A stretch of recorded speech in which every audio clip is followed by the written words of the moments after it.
another face in the crowd in this Bellwether town.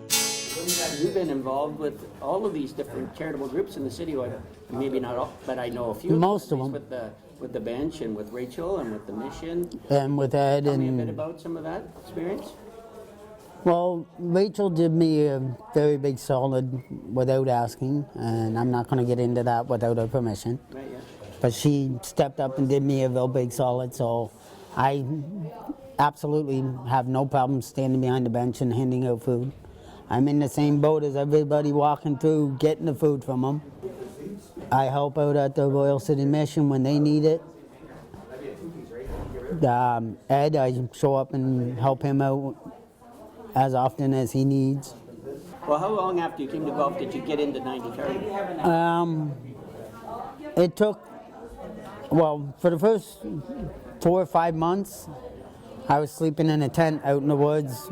And apparently you're not supposed to, at that point in time, apparently you weren't supposed to stay at the drop-in center unless you were in Guelph for 7 months.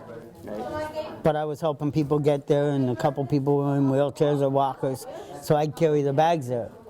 And it was a heavy downpour one night, and one of the workers said, "Where do you stay?" And I said, "I'm sleeping in a tent, but I got a couple more months before I'm at my 7-month mark." So he took me in and he typed something on the computer. He said, "No, I can give you a bed right now. Don't go to your tent." It's a matter of knowing people and them seeing, hey, you're helping people out, and they pay it forward to you. I stayed there for a little bit, and then I got moved up to Loyola House, because it was Loyola House back then. And I stayed there for quite a few months, probably 7-8 months or something. And we moved over to the Holiday Inn. And I wasn't collecting OW or ODSB or anything, because I figured just get free food, get clothes when I need it. I'm not going to take money from the system that I don't need. When we went to Holiday Inn, it's 1 meal a day, no laundry, no this, no that. I'm like, yeah, okay. So I went on OW, and they showed me a house that the wires are coming out of the walls, there's holes in it. It's shared accommodations. You don't get to pick your roommate, they do. And it was going to cost me the same amount as an apartment at 90 Carden. Well, I knew the previous manager, so I went to him and I said, "Hey, can I get one of the apartments?" And he's like, "Absolutely." He gave me an apartment for the same price as the shared accommodations. My apartment was a revolving door. It was barely ever locked. Because I know, like I said, I lived on the streets in a tent. I lived at Loyola House. Most of these people I knew personally many years back in Acton. Some of them I just met here in town after, and with my situation.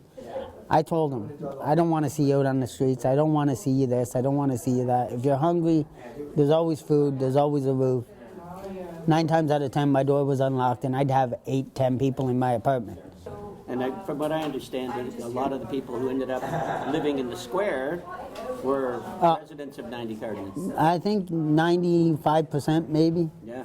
OW pays $340 a month to live on. That's what you're making now? That's what I make right now from OW, 300. And so ultimately, you're homeless right now.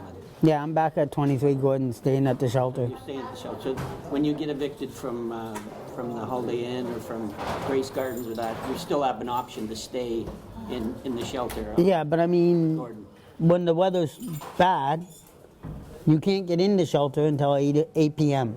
Yeah. You can't, you get kicked out of the shelter at 8 a.m. Right. What is open and where do you go in bad weather? With both feet on the ground in this